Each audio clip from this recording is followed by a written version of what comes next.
لیکن مجھ سے رابطہ نہ کریں، خود ہی تلاش کریں۔ کیا ہم چلتے پھرتے استخارہ کر سکتے ہیں؟ استخارے کی دعا دن میں جب یاد آئے پڑھتے رہیں، اور پھر جس چیز کی طرف دل مطمئن ہو جائے اس کا انتخاب کر لیں۔ کیا استخارے کا یہ طریقہ ٹھیک ہے؟ بنت اجمل بہاول نگر سے۔ محترمہ بنت اجمل صاحبہ، گورنمنٹ کی طرف سے بھی کوئی پابندی نہیں ہے پراپر طریقے سے استخارہ کرنے پر، اور اللہ کی طرف سے بھی کوئی پابندی نہیں ہے۔ جو بخاری مسلم کی حدیث میں استخارے کا طریقہ آیا ہے، پراپر طریقے سے استخارہ کرنا چاہیے، وہ ہے کہ 2 رکعت پڑھ کے خوب خشوع و خضوع کے ساتھ استخارے کی دعا مانگی جائے درود شریف پڑھ کے۔ باقی یہ کہ وہ کام وہ اس طرح سے آپ نے کر لیا، پھر مزید اطمینان کے لیے آپ چلتے پھرتے دعا پڑھتے رہیں، وہ ٹھیک ہے، کوئی حرج نہیں ہے۔ تو کوئی سفر میں ہے یا استخارے کا ٹائم نہیں ہے تو پھر تو ٹھیک ہے، لیکن اگر ٹائم ہے تو پھر پراپر طریقے سے استخارہ کریں، پھر بے شک دن میں چلتے پھرتے بھی یہ دعا پڑھتے رہیں تو انشاءاللہ اللہ کی مدد اور زیادہ شامل حال ہوگی۔ اور کچھ بھی نہیں تو کم سے کم استخارے کی دعا یہ اللہم خیر لی واختر لی، اللہ جو بہتر ہے میرے لیے منتخب کر لے، یہ آخری درجہ ہے۔ کمپنی نے انشورنس بھری تو ہم کلیم کر سکتے ہیں؟ میں چائنا میں رہ رہا ہوں اور کمپنی کے لیے ٹیچنگ کی جاب کرتا ہوں ایک ہائی اسکول میں۔ میری کمپنی نے میری بیوی کی اور میرے 2 بچوں کی میڈیکل انشورنس خریدی ہے 20,000 چائنیز کرنسی کے عوض، یعنی اتنا پریمیم انہوں نے ادا کیا ہے۔ میری سیلری سے وہ پریمیم نہیں کٹتا، میں نے اس پریمیم پر 5,000 ٹیکس بھی ادا کیا ہے۔ اب کیا میں اس پریمیم کے عوض میڈیکل کلیم کر سکتا ہوں؟ یعنی اگر میں ہاسپٹل میں جا کر کچھ پیمنٹ کی ہے یا گھر والوں کے علاج کے لیے، تو کیا میں وہ رقم میڈیکل انشورنس کمپنی سے کلیم کر سکتا ہوں یا نہیں؟ ریحان صاحب لاہور سے۔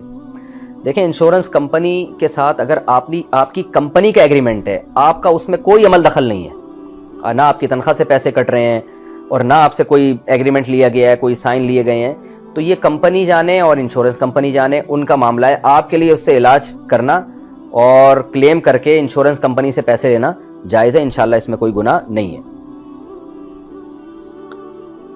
والد نے بہن کو حصہ نہیں دیا تو کیا بھائی دے سکتے ہیں؟ ہم 3 بھائی 4 بہنیں ہیں، والد صاحب حیات ہیں، والدہ کا انتقال ہو چکا ہے۔ اچھا، یہ والدہ کا انتقال ہو گیا ہے، والد صاحب نے ہم 3 بھائیوں کو اپنی جائیداد تقسیم کر کے دے دی، اس میں ہماری بہنوں کا کوئی حصہ نہیں ہے، نہ انہوں نے کبھی مطالبہ کیا۔ میں یہ ارادہ رکھتا ہوں کہ اپنی جائیداد کی کل قیمت نکلوا کر اپنی بہنوں کو ان کے حصے کے مطابق پیسے دے دوں، کیا یہ عمل درست ہوگا؟ نیز اگر ہمارے حصے پرسنٹیج میں بتا دیں کہ بھائیوں کا کتنا فیصد بن رہا ہے، بہنوں کا کتنا فیصد، تو بہت مہربانی ہوگی۔ عامر رشید صاحب UK سے۔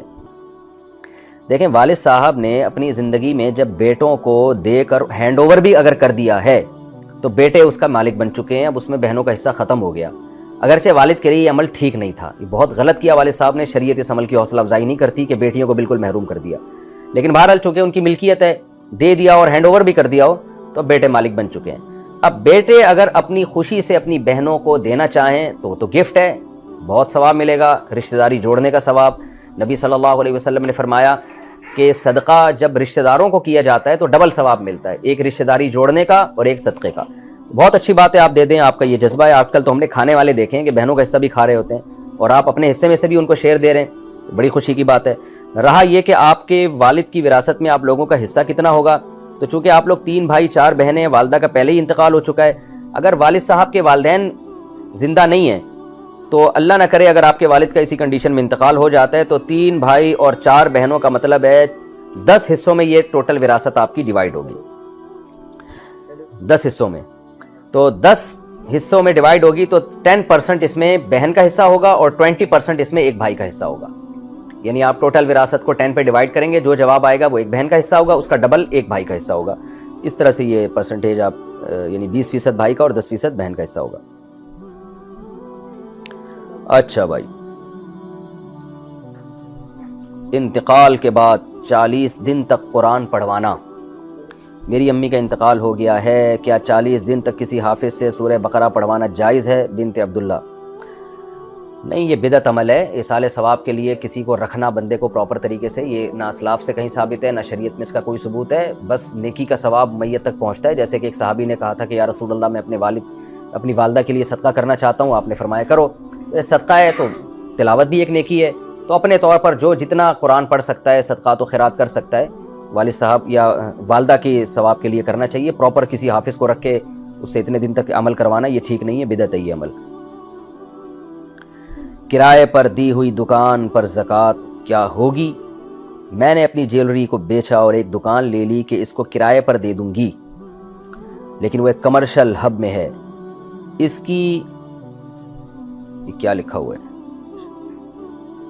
اچھا آگے مجھے نہیں پتا کہ انہوں نے کچھ عجیب سا لفظ لکھا ہوا ہے۔ اس سے پہلے وہ دکان ایسے ہی رہے گی، یعنی اس میں کوئی انکم نہیں آئے گی، تو کیا کرایہ آنے سے پہلے تک اس کی زکوٰۃ مجھ پر ہوگی یا نہیں؟ امبرین صاحبہ فیصل آباد سے۔ لیکن جب آپ نے ایک دکان خرید لی ہے تو چونکہ آپ نے بیچنے کے لیے نہیں خریدی تو اب اس پر زکوٰۃ فرض نہیں ہے، اور جو کرایہ آئے گا نا، وہ کرایہ اگر جس دن آپ زکوٰۃ نکالتی ہیں اس دن آپ کے پاس دیکھا جائے گا کیش اماؤنٹ ٹوٹل کتنا ہے، تو اس کرائے میں جو خرچ ہو گیا وہ تو ہو گیا۔ جیسے آپ یکم رمضان کو اگر آپ کا معمول ہے زکوٰۃ نکالنے کا اور یکم رمضان کو آپ حساب کرتی ہیں، تو فرسٹ رمضان کو پھر آپ دیکھیں گی کہ میرے پاس کرائے کی بچی ہوئی رقم کتنی ہے، تو وہ اگر نصاب تک پہنچتی ہے تو اس کا وہ اور باقی چیزیں ملا کے کیش اماؤنٹ نصاب تک پہنچتا ہے تو ٹوٹل کا 2.5% دینا پڑے گا۔ تو کرائے کی دکان پر بہرحال زکوٰۃ نہیں ہوتی، اس کی ارننگ پر زکوٰۃ ہوتی ہے، وہ ارننگ جو کیش کی صورت میں ہو اور زکوٰۃ والی تاریخ تک آپ کے پاس بچ بھی جائے۔ وہ پلاٹ کا بزنس ہو تو زکوٰۃ کا حکم۔ میں اپنی گاڑی سیل کر رہی ہوں اور وہ پیسے پلاٹ میں ڈال رہی ہوں، یعنی پلاٹ کا بزنس کرنا چاہ رہی ہوں کہ ابھی لوں اور کچھ وقت بعد اگر اچھے پیسوں میں بکتا ہے تو بیچ دوں، ورنہ تو ایسے ہی پلاٹ پڑا رہے گا۔ اس صورت میں زکوٰۃ کے بارے میں کیا حکم ہوگا؟ امرین صاحبہ فیصل آباد سے۔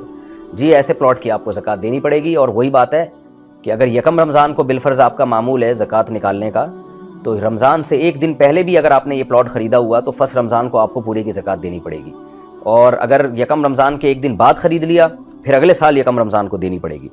تو فرسٹ رمضان، یہ میں رمضان اس لیے کہہ رہا ہوں کہ بعض لوگ کی زکوٰۃ یکم رمضان کو ہوتی ہے، بعض کی کسی اور دن ہوتی ہے، تو جس کی جو دن ہوتی ہے اس دن وہ حساب لگائے گا۔ تو چونکہ بیچنے کے لیے خریدا ہے تو اس کی مارکیٹ ویلیو پر آپ کو 2.5% دینا پڑے گا۔ پہلے قعدہ میں درود پڑھ لیا تو کیا حکم ہے؟ 4 رکعت والی نماز میں اگر پہلے قعدہ میں اتحیات کے بعد درود شریف شروع کر دیا اور آدھا درود شریف پڑھنے کے بعد یاد آیا تو کیا سجدہ سہو کرنا واجب ہوگا یا نہیں؟ اقصیٰ صاحبہ راول پنڈی سے۔ دیکھیں، اگر 4 سنت جو غیر موقدہ ہیں یا 4 رکعت نفل پڑھ رہے ہیں تو پھر اتحیات کے بعد پورا درود شریف بھی پڑھ لیں، دعا بھی پڑھ لیں، تو بھی سجدہ سہو واجب نہیں ہوتا۔